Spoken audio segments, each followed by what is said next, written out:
Okay, so I am back again, and I was thinking the other day, I have officially been in the respiratory therapy program for more than 1 year now, and I thought it would be kind of interesting to do just a quick video on 5 things that I learned in the program. Not necessarily for clinicals, it may cover and kind of, carry over to that also, but 5 of the things that I feel are the most important things to grasp after that year. And some of these things I got towards the beginning of the program, and other things I am still actively working on, because it's definitely a growing and a learning process. The whole program is, and it's not an easy program, so it's definitely going to challenge you whether you want it to or not. Even the people that seem like they're breezing through in the beginning of the program, maybe in prerequisites, there's going to come a point where everyone is challenged.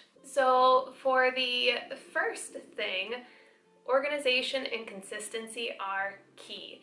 So whether that be however you're studying, so note-taking, flashcards, believe it or not, pre-reading your chapters is huge. Even if you feel like you don't have time to pre-read in the middle of the semester, at least try to scan through and get main ideas and concepts, so that when you go to that lecture, you'll kind of already have a basic idea. And they've done various studies where they say if you review information within 24 hours of covering it the first time, you're more likely to retain that information, which is also why I usually suggest, if you take notes in class by hand, rewrite those notes as soon as you get home. It's like extra studying, and it makes it a little more legible, because I tend to use a lot of shorthand and have kind of messy handwriting.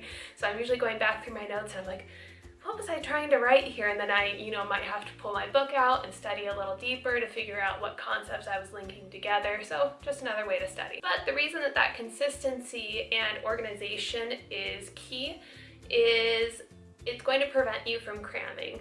I won't lie, there are cases where all of us end up cramming just because there's a lot of information thrown at you. But if you keep up that organization, know where you have all of your notes, and kind of continuously go over them through that course, rather than spending a whole day cramming and about to have a nervous breakdown, you're going to be a little bit more confident if you've been reviewing that whole time, pre-reading, reviewing notes, taking notes, going over everything. At least that works a little bit for me. Not all the time, because sometimes life gets in the way, but if you can keep on track, it just makes things so much easier. So that kind of brings me to the second thing, which is review, review, review. In this program, every class you take is going to be built upon. You are learning new things every class, every semester, but I'm now in my 4th semester, and we are still pulling from things from first semester, second semester, third semester, a class I took earlier in this semester, or a class I'm currently taking. So reviewing is huge.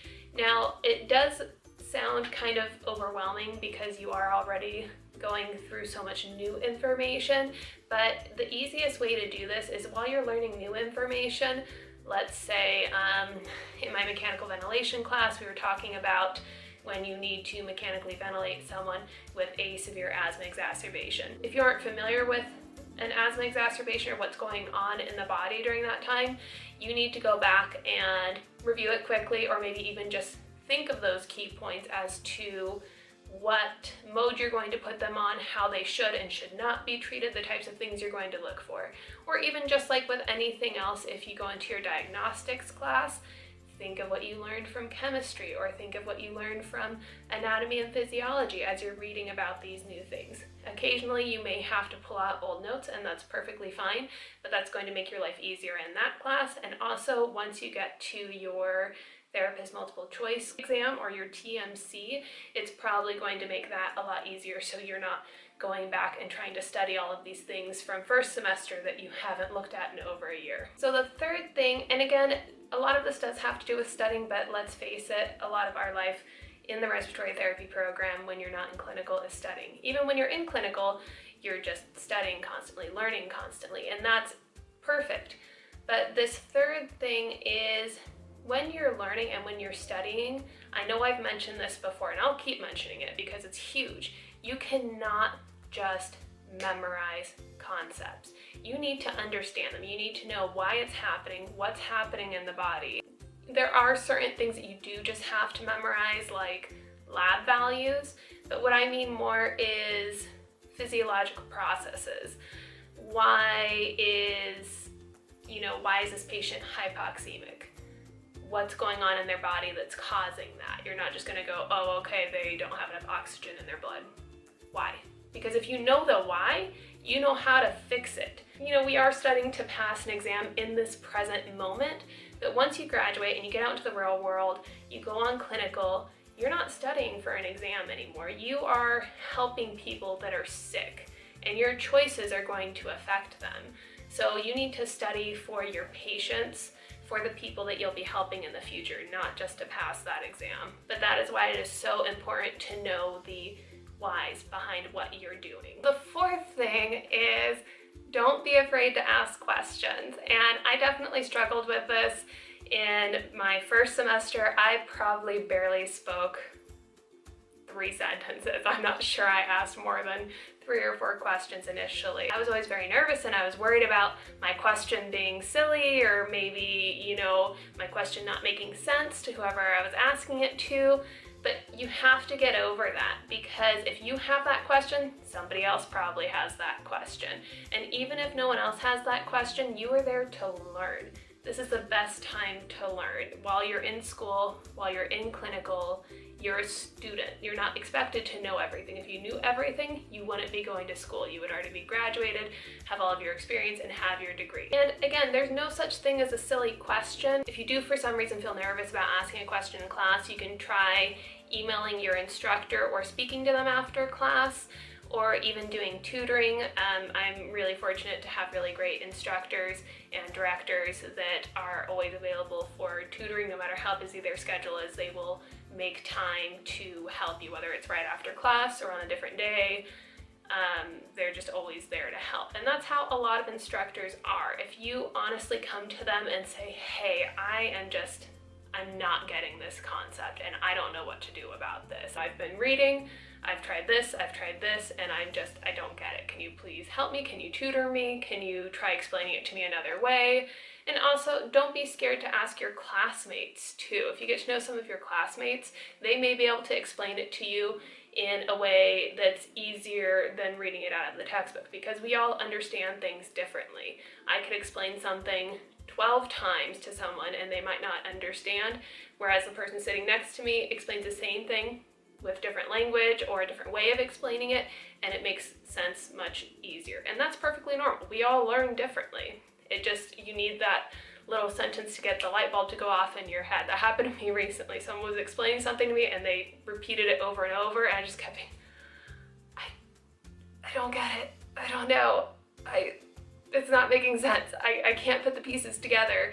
And then finally, my instructor said like 3 words, and I just had this little light bulb moment, and I understood.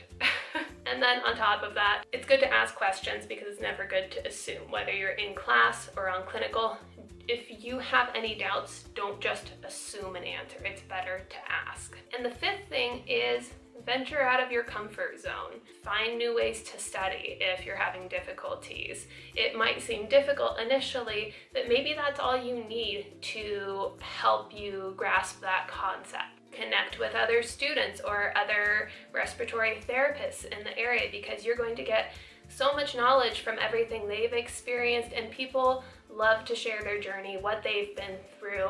And all the RTs I've met through social media and in real life have all been more than willing to help you on your journey and figure out what you're doing. Especially if you're passionate about what you're doing, people want to help. I know sometimes it's kind of hard to put yourself out there and get to know people. I still struggle with that. I did that recently. I was in a room full of very influential people and I just got very nervous and wasn't my normal self. But that's part of what you have to do. You have to get out there, put yourself out there, talk to people, and they're usually very receptive to it and even excited to share what they're doing with you. And something else you can do to put yourself out there, especially if you're a little bit on the shyer side, which I kind of am. I know I make videos and put them on the internet, but I'm actually quite shy in person, maybe a little bit awkward. but you can volunteer to do things, whether it's with organizations or for your school. But I really only suggest doing this if you actually want to, because when people volunteer and their heart's not in it, you can tell. If you're just volunteering to get out there, or you're being forced to volunteer, it's usually pretty obvious, and it's not going to have the same effect of helping you grow and helping you put yourself out there as if you were volunteering for something that you really do enjoy and your heart is in. So that's it for the 5 things that I learned in the first year, but something I did want to add at the end, because this is a very hard program, and sometimes you just sit and you wonder, you're like, oh man, it's just getting harder and harder. And I have people tell me all the time that they start kind of doubting if they're going to be able to make it through. All you need to do is just, when things get hard, stop and think about why you're doing this. You're doing it to help people. You're doing it for yourself, for your family. Think about why you started, and think about where you were when you first started the program and how much knowledge you've gained as to where you are in that moment. And those hard times and those hard days, they don't last forever. You're going to get over them, and they are going to pass. We all have those hard days. We all struggle with concepts, but the important part is to never give up. You're not going to fail as long as you don't give up. Use every avenue available to you. Talk to your friends, talk to your instructors. Heck, talk to me, I'm here all the time. If you guys have any questions or want to share some of the things that you learned in your first year of respiratory therapy school, first semester, first day, after you started working, whatever you want to share with us, leave it in the comments below, and I'd love to hear more about your guys' journeys. Alright guys, well that is it again. If you guys want to reach me a little bit faster, definitely check out my Instagram. I always have it linked down below in the description box, and I'm usually able to answer your guys' questions a little bit faster, and I love keeping in touch with everybody and seeing kind of how everyone's journey is going and seeing where we're all at, and just exchanging advice and having someone to talk to that knows kind of what you're going through. But I guess that's it for now, and I will talk to you guys next time. Again, and hair in my mouth.